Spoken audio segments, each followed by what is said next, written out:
News top 9 brought you by Kesari मरहम एवं तैलम, वर्षों से दर्द पे सबसे ज्यादा असरदार। And Prayag PTMT bath fittings and accessories, quality बेमिसाल, लिख के ले लो। यूपी में प्रचंड जीत के बाद मुख्यमंत्री योगी आदित्यनाथ ने आज दिल्ली में प्रधानमंत्री नरेंद्र मोदी, उपराष्ट्रपति वेंकैया नायडू, रक्षा मंत्री राजनाथ सिंह, बीजेपी अध्यक्ष जेपी नड्डा और राष्ट्रीय संगठन महामंत्री बीएस संतोष से मुलाकात की। माना जा रहा है कि प्रदेश में नई कैबिनेट के गठन और शपथ ग्रहण समारोह को लेकर मंथन के लिए योगी का ये दौरा हुआ है। 10 मार्च को आए चुनावी नतीजों में भाजपा गठबंधन ने 273 सीटें जीतकर पूर्ण बहुमत का आंकड़ा प्राप्त किया था। दिल्ली के मुख्यमंत्री अरविंद केजरीवाल और पंजाब के होने वाले मुख्यमंत्री भगवंत मान ने विधानसभा चुनाव में ऐतिहासिक जीत के बाद अमृतसर में भव्य रोड शो किया, जिसमें भारी भीड़ जुटी थी। इससे पहले दोनों ने स्वर्ण मंदिर और दुर्गियाना मंदिर में मत्था भी टेका। केजरीवाल ने इस दौरान कहा कि पहली बार पंजाब को ईमानदार सीएम मिला है और एक ईमानदार सरकार बनेगी, और अगर कोई मंत्री या एमएलए भी बेईमानी करेगा तो उसे भी नहीं बख्शा जाएगा। आपको बता दें कि भगवंत मान 16 मार्च को सीएम पद की शपथ लेंगे। आम आदमी पार्टी ने इस बार पंजाब में 117 में से 92 सीटें जीती हैं। मेरे को बहुत खुशी है, कई सालों के बाद आज पंजाब को पहली बार एक ईमानदार मुख्यमंत्री मिला है।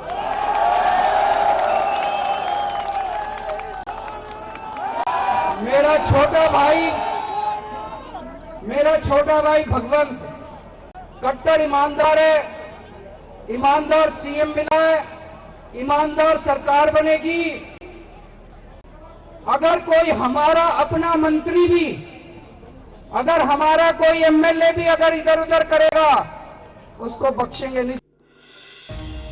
उत्तराखंड कांग्रेस के वरिष्ठ नेता हरीश रावत ने चुनावी हार के बाद कहा कि कांग्रेस वर्किंग कमेटी की बैठक में लगातार हो रही पराजयों का विश्लेषण किया जाएगा। आगे उन्होंने कहा कि भाजपा के खिलाफ माहौल होने के बावजूद भी वो इसे अपने पक्ष में नहीं भुना पाए और उत्तराखंड में हुई हार की वो स्वयं जिम्मेदारी लेते हैं।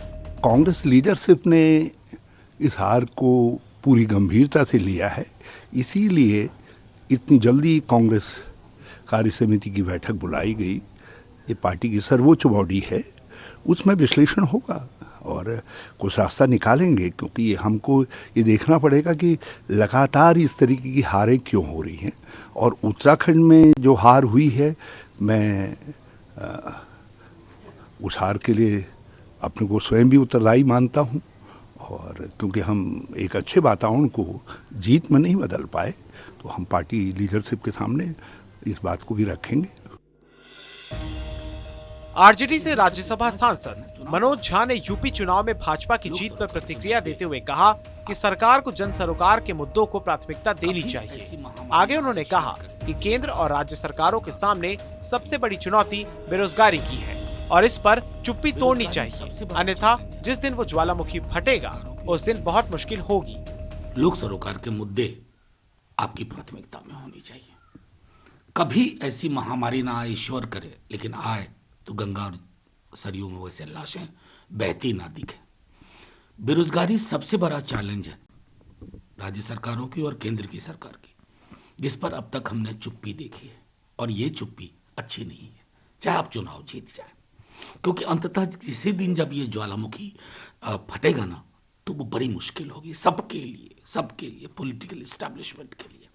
तो मैं समझता हूं कि उस दृष्टिकोण से चाहे उत्तर प्रदेश हो या पंजाब हो। यूपी में 50 वर्ष की उम्र पार कर चुके पुलिसकर्मियों को जबरन रिटायर करने के लिए स्क्रीनिंग रिपोर्ट 20 मार्च तक पुलिस मुख्यालय में जमा करने के निर्देश दिए गए हैं। पहले इस रिपोर्ट को 30 नवंबर 2021 तक मांगा गया था, लेकिन सारी रिपोर्ट्स के न आने की वजह से इसे 20 मार्च 2022 तक बढ़ा दिया गया है। इस रिपोर्ट के आधार पर दागी और भ्रष्ट पुलिसकर्मियों को जबरन रिटायर किया जाएगा।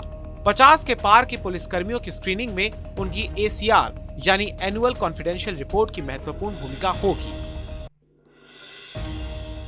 रायबरेली में जहरीली शराब कांड के मामले में 3 आरोपियों पर एनएसए लगाया गया है, जिसके बाद पुलिस ने तीनों पर कार्रवाई शुरू कर दी है। 24 जनवरी को जिले के महाराजगंज थाना क्षेत्र के पहाड़पुर गांव में जहरीली शराब पीने से 10 लोगों की मौत हो गई थी।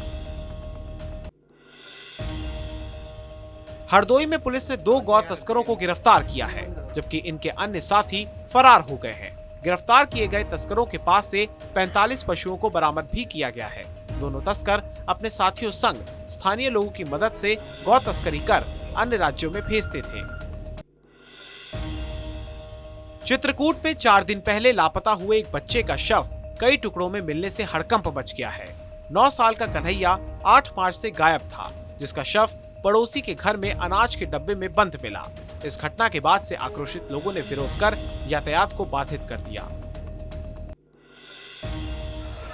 संभल के जुबैर गार्डन में स्थित एक मेथनॉल फैक्ट्री में भीषण आग लग गई। आग लगने की वजह से कई सिलेंडर फट गए।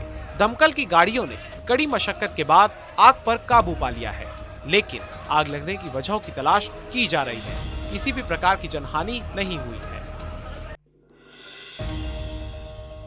News top 9 brought you by Kesari मरहम एवं तैलम, वर्षों से दर्द पे सबसे ज्यादा असरदार, and Prayag PTMT bath fittings and accessories, quality बेमिसाल, लिख के ले लो।